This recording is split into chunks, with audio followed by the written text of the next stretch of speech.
welcome back to my channel. My name is Etefevoke. I have such a big smile on my face because I read a really nice book and it's titled Everything Good Will Come by Sefi Atta. I really love this book because of its title. This book has been on my TBR for the longest time, since last year.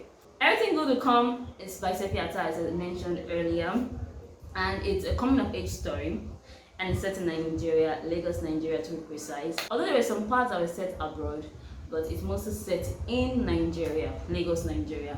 So follow the story through the eyes of Eniton, the protagonist in this book. And Eniton is from a middle class family. Her dad is a lawyer. Her mom is kind of like a housewife, but the mom is mostly religious. So they didn't really see anything much about the mother. Just knew that she was a religious mom, and that her over-religious attitude actually caused a rift between her and her daughter, as Eniton was just 11 at that time. So the story follows the mishaps and everything that goes on with being a child, especially in an environment like Nigeria, the little adventures, the little mishaps that would happen along the way, and of course the forging of friendship. Eniton found a friend in Sherry Bakare who was named the sport girl in the neighborhood, and this relationship was not approved by Eniton's mother at all, but the relationship happened anyway, and it's such a close bond. Eniton and Sherry's friendship is really one of the major highlights of this book. However, from the book is split into parts, so we don't just see Eniton growing childhood. We see her from 1971 through to 1995. So this book started after a very epochal time in the history of Nigeria, which is the Civil War that lasted from the year 1967 to 1970. The book opened in 1971, where we're still licking our wounds from the war and all sorts of things were happening at that time. So that's where Eniton, the book opens with. So this book follows through to 1995. We see Eniton go to secondary school. She goes to the university outside the country. We see her come back saying that she wanted to relocate back to Nigeria, which is something that a lot of people are like, why are you coming back to Nigeria? So Eniton returns back to Nigeria, and she's a lawyer, just like her father, and her father employs her, and we'll see her do her youth service. We see her fall in love. So basically, Eniton's journey through this book is one of her being female in Nigeria, questioning a lot of things and learning to struggle and just rise above a lot of things and asking a lot of questions and not wanting to be locked into any box. That's basically Eniton's journey. We see it in her marriage. We see it with her father. We see it in her relationship with Sherry. Sherry, on the other hand, is one person that's okay. Yes, I'm already born into this, so I'm just going to find a way around it. While Eniton, on the other hand, is one person that says, no, I don't have to do this. That's Eniton for you. And Eniton's mother wants to call her like she's sports and always guarded, but I don't see Eniton as sports or guarded. I just see her as someone that doesn't just want to fit into any box and is free to ask questions, because we're all human and humans tend to ask a lot of questions. So whatever Eniton was doing was very natural. What I love most about this book is Sefi Atta's attention to detail. It was so descriptive. Her sense of imagery was flawless, and although this book, most people like, was it written for just Africans and Nigerians? Not really. Some things that happen in the book, it might seem strange to a foreigner, but it's basically like she's narrating history to you, like you're learning. So anybody can read the book. That's what I'm trying to say. You don't have to be Nigerian to enjoy the book, because it's not written just for Africans. So if you can actually pick up a European book and read and understand what's going on in summer, snow, or whatever is going on over there, you'll definitely be able to enjoy Everything Good Will Come by Sefi Atta. This book is really nice. I kid you not. Sefi's attention to detail, I repeat, is really nice. So every Nigerian especially would enjoy this book, because I was reading this book and I was smiling most of the time because I could just relate to a lot of things, and that was one of my pain in the book, that I could relate to a lot of things. But I'll get back to that. First of all, I just want to tell you about my favorite character in the book. My favorite character is Eniton. Why? Because Whenever I'm reading a book, I tend to put myself in the shoes of the character, and I had this close understanding with Eniton, because Eniton is smart. Eniton questions a lot of things, and Eniton just wants to do the right thing most of the time. Yeah, most of the time she's scared and she's unsure, and sometimes she even displays herself to please others, and she would say what she feels. So I like Eniton so much. Sherry on the other hand is a nice character. Sherry is one person I wish I was like, actually. Carefree, beautiful, and not caring what people think about her, and just living her life, living her truth. She knows she's not perfect, and she doesn't care to be perfect. So Sherry is a character that I like. And one thing that I really found so beautiful in this entire thing was that was when the first time Sherry and Eniton met. They were just really two opposite people. And Eniton would describe that like, this is one of those girls that are sports and they don't have manners and all those kind of things.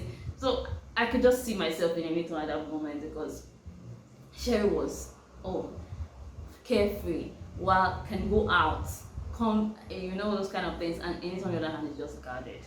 So yeah. The other amazing characters in the book as well, and most of these characters are just like mirrors reflecting what's going on around society, trying to tell you or paint pictures and just piece things together. Yeah, the role of her father in this book is my father plays multiple roles. He's not a perfect father, but one thing that really stood out for him in the book is that he always stood up for human rights.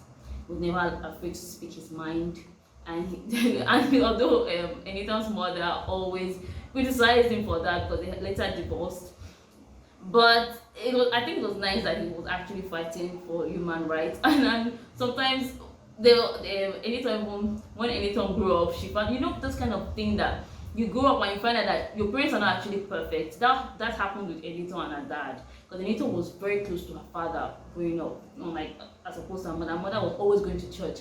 Church was her family, but Eniton and her dad were very close. So Eniton started working with her father, and she got to learn that her father is not perfect. So that moment also made me laugh. And Shaitan's mother, on the other hand, is a woman that was silenced, and we know this story too well in Nigeria, too well. A lot of us would like to just sweep it under the carpet or pretend that it's not happening. It's really happening. So this woman, she didn't want to have a child again. They already had a healthy baby. So they had another baby now that had special needs. They had sickle cell. Okay, the baby died, and Eniton's mother had to find solace in religion, in her church. So that made her drift apart from her husband, and you can just tell that Eniton's mother wanted more, but the death of that baby really stifled a lot of things. But the death of that baby really just made her just say, okay, I'm done with all of this. This is a story that we know too well in Nigeria, too well. But the painful part is that Nigerian women are believed to or expected to be strong. If you lose a baby, if you have a miscarriage, you're expected to lick your wounds and move on. And guess what people were telling you? Don't worry, next year we'll get a cry of another baby. I know that yes, they mean well, but I'm just trying to say here how much mental health is not something that Nigerians take very seriously. They don't take it. They don't expect you to lick your wounds and move on. The first. Even when you're pregnant, they're like, are you first to get pregnant? Those kind of things. So, yeah. So Eniton's mother, if it was in a different scene, Eniton's mother needed some special attention, but she didn't get it. And that church was really terrible. You need to read it so I can read about the church and really find your face while I was finding my face. Like, really, people believe all these things. It was wild. Earlier, I said that the reasons why I was so angry that I could relate to a lot of things in the book. Here's why. Not because I could relate to some of the childhood things, because this was set in the 1970s. I was not born in the 1970s, please. That's the pain. I was born in the 90s, and I can relate to someone that is in the 1970s. Not culturally, not socially or culturally. Because of the things that are happening in society. one would think that these things were in the past, they're not happening anymore. Back then we used to do this, we used to do that, or this used to happen back then, but the story is different now. No. In the 1970s, there was still power outage, and we're still experiencing power outage till today. Women are still alienated, women are still sidelined, women are still stifled till today in Nigeria. Corruption, I can't overemphasize, I can't even start talking about that one. You can see from the end how the EndSARS movement happened. Just really wild, because as the story was going on, there's a backdrop of Nigerian politics as well. So we see coup and counter coup, we see all sorts of things going on in the government as the story was progressing as well. So anything was that, so Sefi did well with that as well. Then we talk about slut shaming. Sherry was slut shamed a lot in this book. Slut shaming, you see men heckling and all that to women, still happening. And even if you try to say, okay, don't do this, why would men do that? You are considered bitter or stupid or, oh, shut your mouth.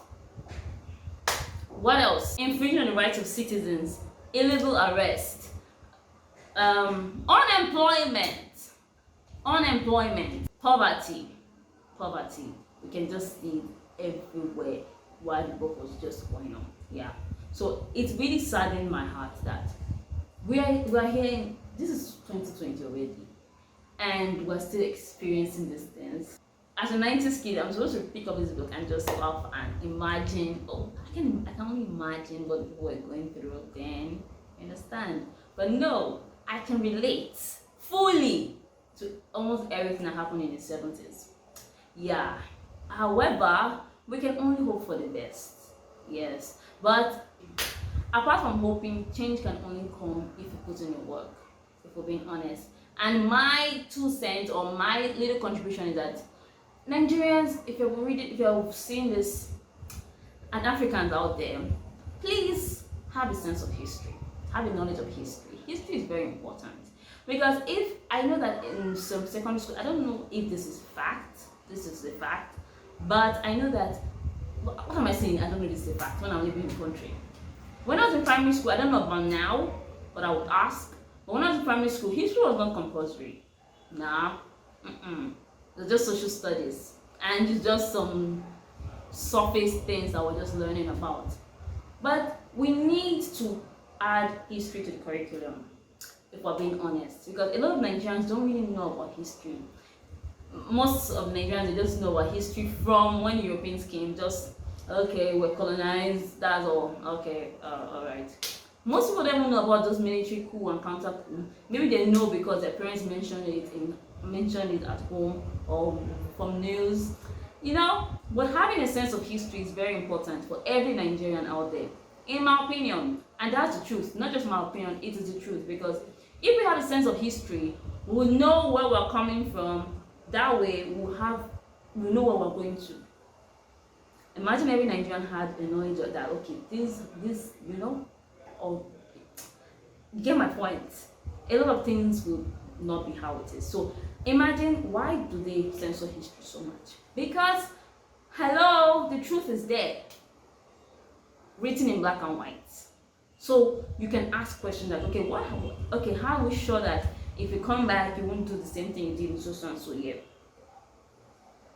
Holding people accountable. People will start holding people accountable because they have a knowledge of history. But most people do not have the knowledge of history, and history is very important. That's my own, yeah. Until then, we'll keep on manifesting and hoping that everything will come. I really love the title of this book, and I love this cover. I understand that there are a lot of covers out there as well, but I really love this cover. So, if you like my video, please do not hesitate. To share, to hit the like button, and most importantly, subscribe. And most importantly, subscribe to my channel. Thank you so much for always sticking around. Thank you if you're a new subscriber, if you're new to this channel. Thank you for watching. Have a nice day or night. Goodbye.